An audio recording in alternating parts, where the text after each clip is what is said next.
Good evening, everyone. Thank you for joining us tonight, especially despite the lack of air conditioning.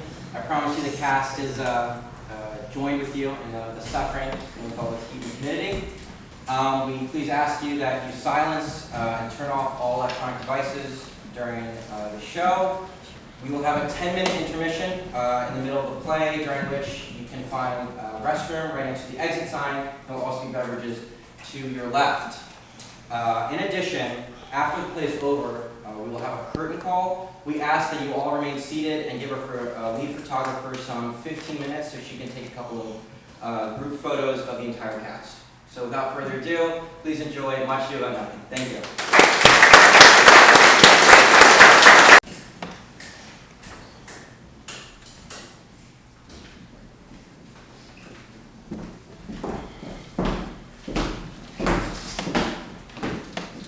I learned in this letter that Don Pedro of Aragon comes this night to Messina. He is very near by this. He was not 3 weeks off when I left him. How many men have you lost in this action? But few of any sort, and none of name. A victory is twice itself when the achiever brings back full numbers. I learn here that Don Pedro has bestowed much honor on a young Florentine called Claudio. He hath borne himself beyond the promise of his age, doing in the figure of the lamb the feats of the lion. I pray you, is Signor Montante returned from the wars or no? I know none of that name, lady. My cousin means Signor Benedict of Padua. Oh, he's returned and as pleasant as ever he was. I pray you, how many hath he killed and eaten? But how many hath he killed? For indeed I did promise I should eat all of his killing. He hath done good service, and a good soldier too, lady. And a good soldier too, lady, but what is he to a lord? A lord to a lord, a man to a man, stuffed with all honorable virtues. It is so indeed. He is no less than a stuffed man. You must not, man, mistake my use. There's a merry war betwixt her and Signor Benedict. They never meet, but there is always a skirmish of wit between them. Who is his new companion? He hath every month a new sworn brother. He is most in the company of the right noble Claudio. Oh, Lord, he will hang about him like a disease. He is sooner caught than the pestilence, and the taker runs presently mad. God help the noble Claudio. If he hath caught the Benedict, it will cost him £1,000 ere he be cured. I will hold friends with you, lady. Too good friend. You will never run mad, niece. No, not till a hot January. Don Pedro is approached. Signor Renato, when it comes to meet the trouble, flashing the waters to embrace cost. You encounter it. Never came trouble to my house in the likeness of your grace. You embrace your charge to William. I think this is your daughter. My mother hath many times told me so. I didn't doubt, sir, that you asked her. No, Signor Benedict, for then you were a child. If Signor Leonato would be her father, she would not have his head on her shoulders for all Messina, as like him as she is. I wonder that you would still be talking, Signor Benedict. Nobody marks you. What? My dear Lady Disdain, are you yet living? Should Disdain die while she has such big food to feed her as Signor Benedict? Courtesy itself should turn to disdain, should you be in her presence. But courtesy is a tiny code. For it asserts I'm loved by all ladies, only you excepted. And I would I could find in my heart that I had not a hard heart, but truly, I love not. Utter your happiness to women. They would else have been plagued by a most pernicious suitor. I thank God in my cold blood I'm of your humor for that. I had rather hear my dog bark and crow than hear a man swear he loves me. Oh, keep your ladyship still in that mind, so some man or other shall stake the predestinate scratched face. Scratcher could not make it worse, I'm sure such a face as yours were. Well, you are a rare parent's teacher. A bird of my tongue is better than a beast of yours. I would my horse have the speed of your tongue. It's so great to continue her. But keep your way in God's name. I've done. You always end with a jade's trick. I know you of old. Count Claudio, Senior Benedict. My dear friend hath invited you all. I say we shall stay here at the least a month. Let me bid you my welcome, my lord. Being reconciled to the prince your brother, I owe you all duty. I thank you. I'm not of many words, but I thank you. Please it lead your grace on. Your hand, Leonato. We'll go together.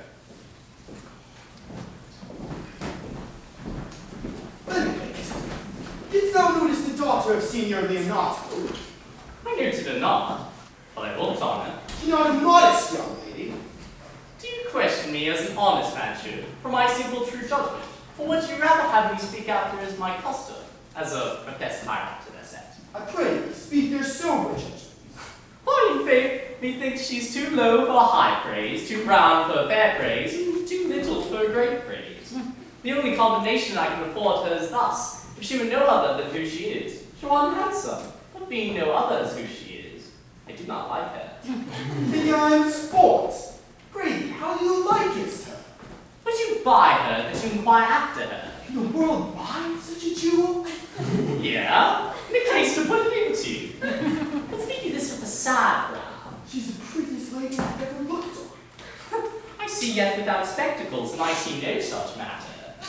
There's her cousin, if she were not possessed with such a fury that exceeds her as much in beauty as the 1st of May, doth the last of December.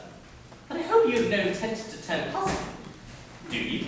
I would scarce trust myself, but I've sworn the contrary. Hero would be my wife. Does it come to this? Well, I never see a bachelor of 80 again. What secret hath held you that you follow not to Leonato? He is in love. With who?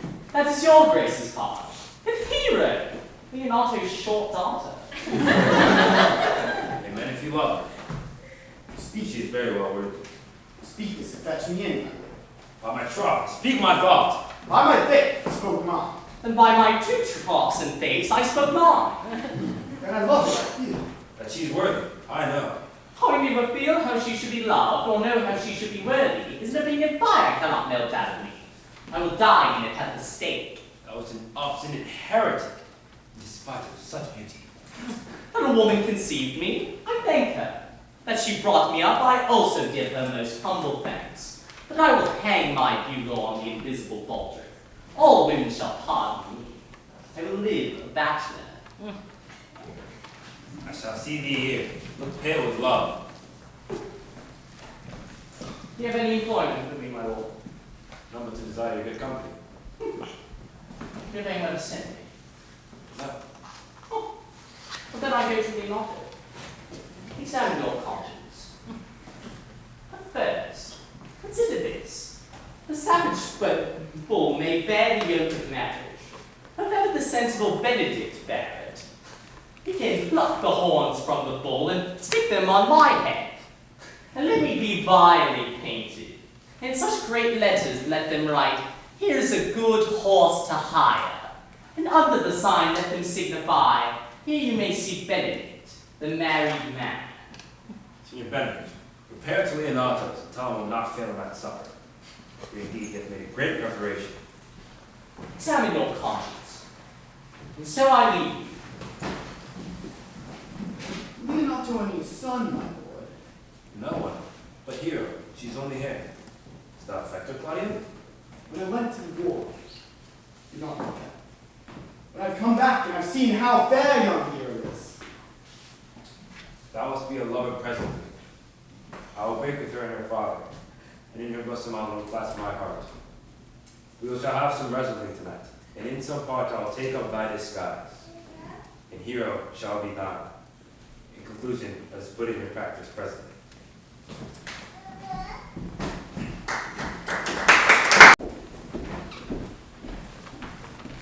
What the good year, my lord? Why are you thus out of measure sad? There's no measure in the occasion that breeds. Therefore the sadness is without limit. You should hear reason. And when I've heard it, what blessing brings it? I cannot hide what I am. I must be sad when I have cause and smile at no man's jest. Eat when I have stomach, and wait on no man's leisure. Sleep when I am drowsy, and tend on no man's business. Laugh when I am merry, and claw no man in his humor. But yeah, you must not make full show of that until you have it under complete control. You have of late stood out against your brother, and he hath taken you newly into his grace, where it is impossible to take true root, but by the fair weather that you make yourself. I'd rather be a canker in a hedge than a rose of his grace. I cannot be said to be a flattering, honest man, but it cannot be denied that I'm a plain dealing Bill. If I had my mouth, I would bite. If I had my liberty, I would do my liking. Let me be that I am, and seek not to alter. What's news, Baraccio? I can give you intelligence of an intended marriage. What Sir Ferdinando insisted upon? Mary is your brother's right hand. Who? The most exquisite Claudio? Even he. Proper squire. And who? Which way looks he? Marry on Hero, the daughter and heir of Leonato. How came you to this? Heard it agreed upon that the prince should woo Hero, and having obtained her, give her to Count Claudio. Come, come. Let us thither. This may prove food to my displeasure. That young star of all the glory of my overthrow. If I cross him in any way, I bless myself everywhere. You are both sure and will assist me. To the death, my lord. Shall we go prove what's to be done? We'll wait upon your lordship.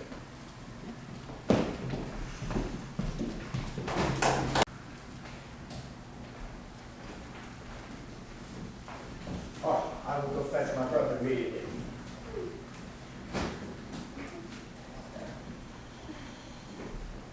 Was Count John not here at supper? I saw him not. How tartly that gentleman looks. I never can see him, but I am heartburned an hour after. He is of a very melancholy disposition. He were an excellent man that were made in the midway between him and Signor Benedict. One is too like an image, and says nothing. The other too like my lady's eldest son, ever more tattling. Well, then half Signor Benedict's tongue in Count John's mouth, and half Signor Benedict's melancholy in Count John's. With a good leg and a good foot, uncle, and enough money in his purse, and such a man to woo any woman in the world could he get for goodwill. Trollings, thou wilt never get thyself a husband if thou speak so shrewd of thy tongue. Lord, I could not endure a husband with a beard on his face. I had rather lie in a woman. You may light upon yourself a husband that hath no beard. And what should I do with him? Dress him in my apparel and make him my waiting gentlewoman. Well then, go you into hell? No, but to the gate, and there shall the devil meet me like an old cuckold, like with horns on his head, and say, Get thee to heaven, Beatrice, get thee to heaven. Here's no place for you maids. And so deliver I up my apes, and away to St. Peter. For the heavens, he will show me where the bachelors sit, and there live we as merry as the day is long. Well, niece, I trust you will be ruled by your father. A faith it is my cousin's duty to say, to make courtesy and say, Father, as it please you. But cousin, for all that, let him be a handsome fellow, else make another courtesy and say, Father, as it please me. Well, niece, I hope to see you one day fitted with a husband. Not till God make men out of some other metal than earth. Daughter, remember what I told you. If the prince do solicit you in that kind, you know what you answer. The fault will be in the music, cousin, if you be not wooed in good time. Cousin, you apprehend passing shrewdly. Indeed, uncle, I have a good eye. I can see a church by daylight. The revelers are entering, brother. Make good way.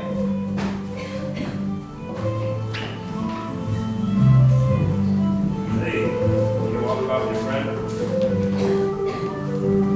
I know you well enough. You are Senor Antonio. Edward, I am not. I know you guys are waggling of your head. To tell you true, madam, I counterfeit him. You could never do him so ill well unless you were the very man. Here's his dry hand up and down. You are he. You are he. Yet, Edward, I am not. Come, come. Do you think I do not know you by your excellent wit? And where do you hide itself? Go to mum. You are he. Places will appear, and there's an end. You won't tell me who told you so. No, you shall pardon me. No, you tell me who you are. Not now. That I was disdainful, and that my good wit came on 100 fairy tales. Why, it was Signor Benedict that said so. What's he? I'm sure you know him well enough. Not I, believe me. Did he never make you laugh? I pray you. What is he? Why, he is the Princess Jester, and a very dull fool. Only his gift is in making impossible slanders. None but liberties delight in him. And then his commendation is not in his wit, but in his villainy. For indeed, he makes men both pleased and angry at him, and then they laugh at him and beat him. I'm sure he is in the fleet, and would he have ordered me? When I know the gentleman, I will tell him what you said. Do. You must follow the leaders. Never a good thing. Why not you, Signor Benedict? Know me well. I am he. Signor, you are very near my brother's swamp. He is an animal here. I pray you dissuade him from her. She is no evil for his murder. How do you know he looks? I've heard of the swears of affection. So did I too. He swore he would marry her tonight. Come, let us to the banquet. Thus answer I in the name of Benedict. But hear these arrow news in the ears of Claudio. It is certain so. The prince woos for himself. Friendship is constant in all things, save in the offices and affairs of love. Therefore, farewell, the hero.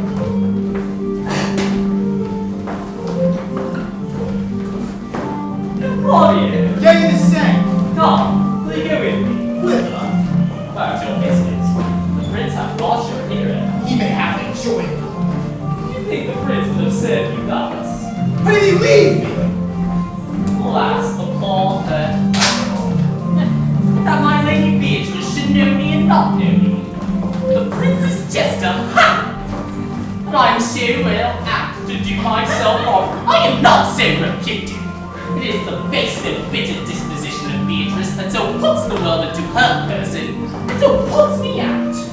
Well, I'll be revenged as I may.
Lady Beatrice, here she comes.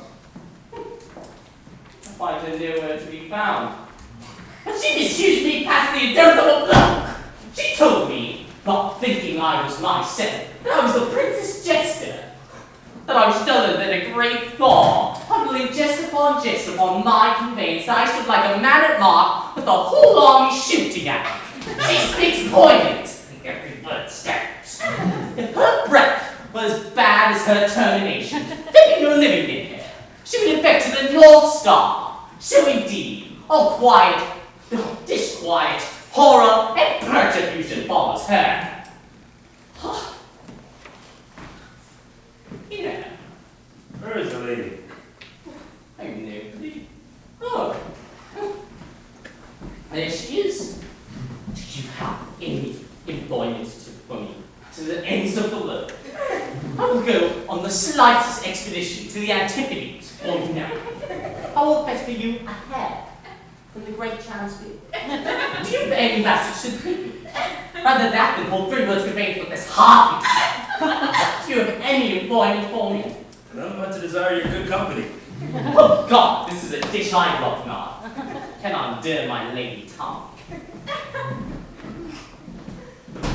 Count Claudio, wherefore are you sad? Not sad, my lord.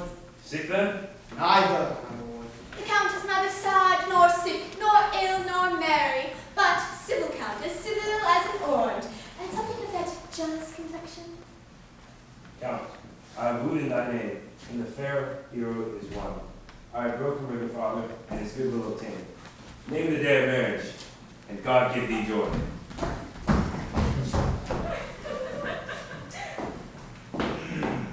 Take with her my fortune. Grace has made his match, and with this all grace say amen to it. Oh, oh my goodness, oh my goodness, oh my goodness! Ah, good Lord, for alliance. Speak, Count. Speak, Count, 'tis your cue. Silence is the perfect heraldess of joy. As I knew yours, you were mine. Speak, cousin, or else stop his mouth with a kiss, and let not him speak neither.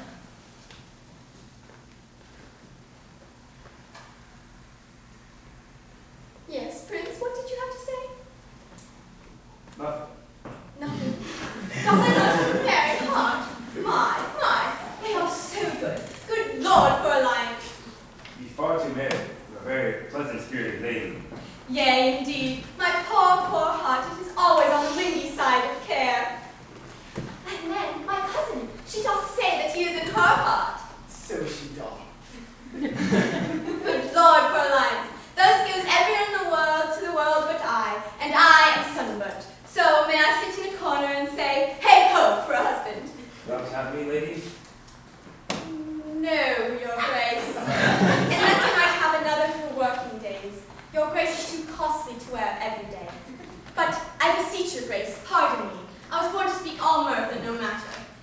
Silence, most offensive.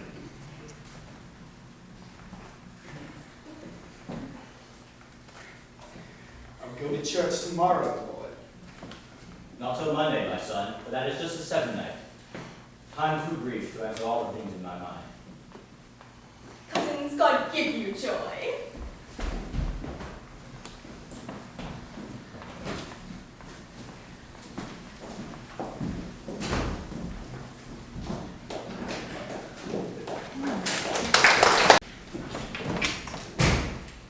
It is so that Count Claudio shall marry the daughter of Leonata. Yeah, my lord, but I can cross it. Any bar, any cross, any impediment will be medicinal to me.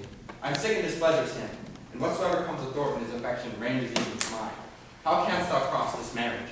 Not honestly, my lord, but so covertly, and no dishonesty shall appear in me. Show me briefly how. I think I told your lordship years since how much I am in the favor of Margaret, the waiting gentlewoman to hear of. I remember. I can, at any unseasonable instant of the night, appoint Margaret to look out her lady's chamber window. What life is in it that would be the death of this marriage? The poison of that lies in youth, temper.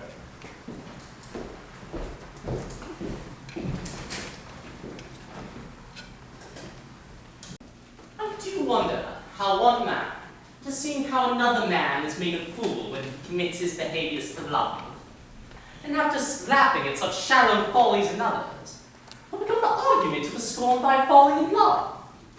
Such a man as Claudio. I knew when there was no music in him but the drum and the fife, and now he'd rather hear the tar than the fife. I knew when he'd walk 10 miles afoot to see a good armor, and now he'll lie awake 10 nights carving the fashion of a new doublet. He was wont to speak plain and to the purpose, like an honest man and a soldier. Now he's turned orthography. His speech is a fantastical banquet. So many strange issues. May I be so converted to see with these eyes? I've sworn against it, but love may make an oyster of me. But I'll take an oath on it. Until love has made me such an oyster, he'll never make me such a fool. One woman is fair, yet I am well. Another wise, yet I am well. Another virtuous, yet I am well. But till all the graces lie in one woman, she shall not have the grace of me. Rich, she shall be, that is certain. Wise, or I'll not. Virtuous, or I'll never cheat. Fair, or I'll never look upon her. Mild, or come not near. Noble, or not eye for an angle. Of good discourse, an excellent musician. And a hair color that pleases God. The prince in Monsieur Love. I'll hide me in the arbor. Come, shall we hear the music? See where Benedict hath hid himself? Very well, my lord. Oh, Balthazar. Let's hear that song again. Sigh no more, lady, sigh no more. Mad by the seagull's head, on foot and sea, and one on shore. To one thing, constant never, and sigh not so, but let them go, and be converting all your sounds of war. Lay on, sing no more, ye sing no more. Tones so good and heavy, the fraud of man was ever so. Since summer first was leafy, then sigh not so, but let them burn, be applied and body, converting all your sounds of war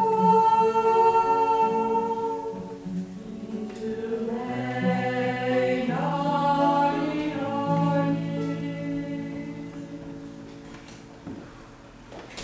By my troth, a good song. And ill sing, my lord. Ha, no, thou singest good enough for a ship. If you were a dog and would have howled us, you would have hanged it. Come here, Leonardo. What was it you told me of that Lady Beatrice? We're in love with Senior Benedict? Hey, stock on. That she could ever love a man. No, nor I neither. I find it most wonderful that she should so dote on Signor Benedict, who she in all most outward behavior seems to adore. Is it possible? Maybe she does but counterfeit. Faith in love. Oh, God, counterfeit? There was never a counterfeit of passion that came so close to the life of passion. Why? What effects of passion shows she? Bait the hook well, this fish will bite. What effects, my lord? My daughter many times told me so. She did indeed.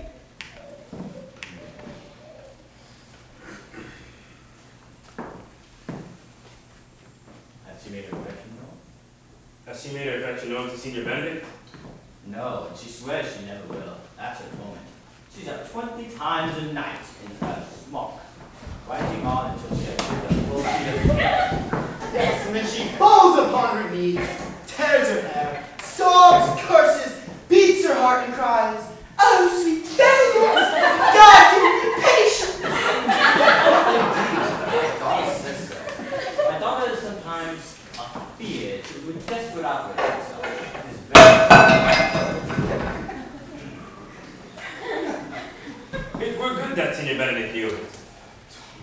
You'll just make sport of it and torment the poor lady. I am sorry. She showed tender her love, he will but scorn it. For Senior Benedict hath a contemptible spirit. I love Benedict well, but I wish he would examine himself more modestly. You'd see how he's unworthy of so good a lady.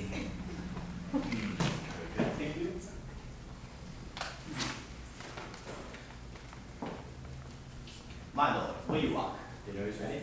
He dotes upon her on this. I will never trust my expectations. Let us lay the same net that your daughter and a gentleman would carry. Come with Leonato. Let us send Beatrice to call Senior Benedict today. It's a trick! The conveyance of it sadly poor. Hid the truth of this from Hero. What, me? Why, I must be so requited. I hear how I am censored. They say I will turn to scorn if I know the affection come from her. And furthermore, she would rather die than give any sign of affection. I never did think to marry. I must not seem so proud. Happy are they who find their detractions and put them to mending. A woman is fair, they say. 'Tis truth, I cannot prove it. And virtuous, 'tis also I can bear them witness. And wise, but for loving me. By my troth, is no great addition to her wit, or an argument to her folly. I'll be horribly in love with her. I may perchance have some pieces of wit broken upon me, for I railed so long against marriage. But doth the appetite alter?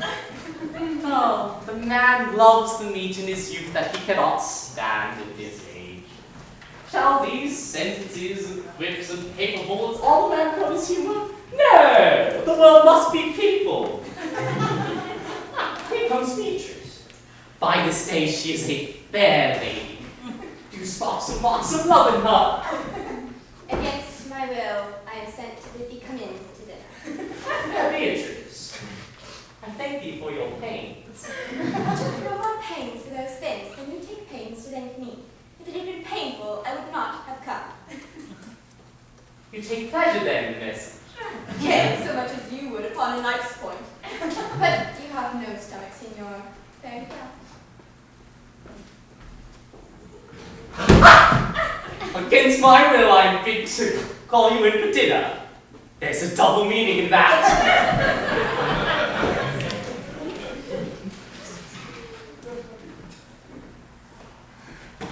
But are you sure that Benedict loves Beatrice so entirely? So says the prince and my new betrothed lord. And did they bid you tell her of it? They did entreat me to acquaint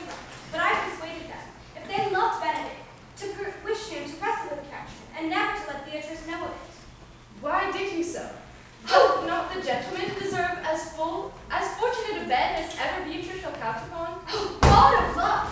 I know he don't deserve as much as may be yielded to a man, but nature never framed a woman's heart prouder stuff than that of Beatrice. Disdain and scorn by sparkling in her eyes, this creature is surprising when they look at her, and her wit values itself so highly that all matter else seems weak. She cannot love. Sure, I think so. Yet, tell her of it still. Hear what she has to say. No, rather I will go to Benedict and counsel him to fight against his passion. Do not do your cousin such a wrong. She cannot be so much without true judgment, having so swift and excellent a wit as she is prized to possess. As to refuse so rare a gentleman as Signor Benedict. True. He is the only man of Italy always accepted my dear Claudia. When are you married, madam? Why every day tomorrow? She is lined, I warrant you. We have caught her mad. If it proves so, then loving goes by halves. Some Cupid kills with arrows, some with traps. What fire is in mine ears? Can this be true? Stand I condemned for pride and scorn so much?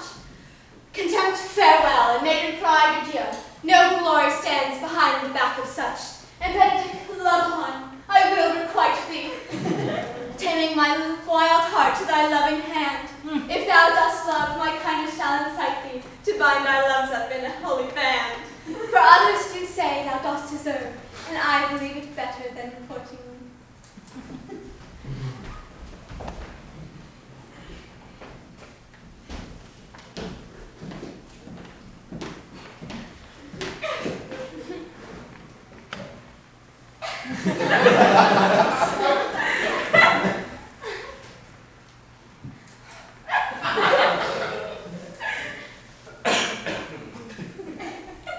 Bless me.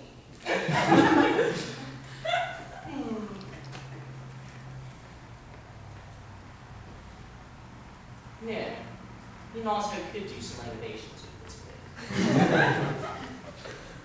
You know, if you were to come here right now, I think I could discuss it with him and the prince. Even Claudia about some potential furniture rearrangements. Have you ever seen something just it really clashes with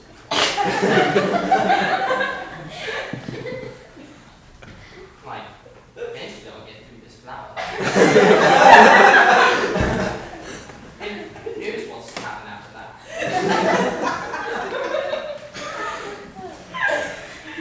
You know, I'm feeling a bit lonesome out here. What was that? It must have been up. My life, to break with him about Beatrice. I hope you be in love. And it's not as I've been. Well, Signor. Alongside with me, I have learned 8 or 9 wise words to speak to thee, that these hobby horses must not hear.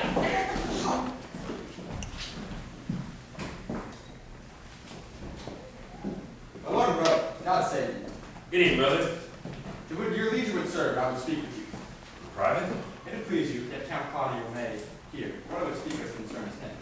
What's the matter? You may think I love you not. Let that appear hereafter, and ain't better at me by what I will now manifest. Means your lordship to be married. You know he does. I know not that, but he knows what I know. Why? What's the matter? I came hither to tell you. The lady is disloyal. Who, Hero? Even she. Hero, hero. If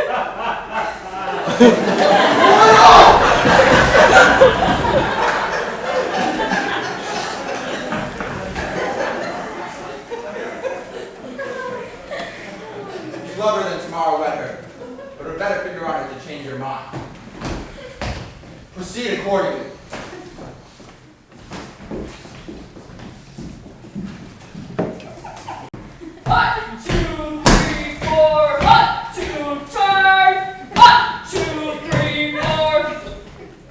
Are you a good man and true? Yeah! When you enjoy it for the prince's watch, this is your charge. You to bid any man stand in the prince's name. How, if he will not stand? Then let him go, and pay him no heed. If he will not stand when bidden, then he is none of the prince's daughters. True, and then a man will none but the prince's subjects. You also to make no noise in the streets. speak like an ancient and true watchman, for I cannot see how sleeping should offend. If you were to meet a thief in the street, you may suspect him by virtue of your office to be no true man. And for these kinds of men, the less you meddle with or make with them, the better it is for your honesty. You've always been known as a merciful man, partner. True, I would not hang a dog by my will, much more a man with any honesty in him. It is true. Let us depart in peace and let the child wake her with crying. For the ewe will not hear the lamb when it baws, will not hear the calf when it bleats. Now, good evening, neighbors. And if any substance should happen, tell me of it. Come, neighbor. We hear our charge. Let us go sit here upon the church bench till 2, and then all to bed. One more note. I pray you watch about Signor Leonardo's door tonight, for the wedding is there tomorrow, and there is much coil in the streets. Adieu, be vigilant, I beseech you. Come, neighbor. Full turn. Hut, 2, 3, 4. Hut, 2, 3, 4. Conrad! Peace, stir not. Conrad, say! I'm at your elbow. Mash in my little itch! I thought there was scab before. I will owe thee an answer for that. Now, forward with thy tale. Stand thee closer. Some treason, masters, yet stand close. I have tonight wooed Margaret, the waiting gentlewoman to hero by the name of Hero. First, I should tell thee how the Prince Clio and my master, planned by my master, Don John, saw this amiable encounter. And thought that Margaret was hero? Aye, and I went with Claudio, enraged. Charge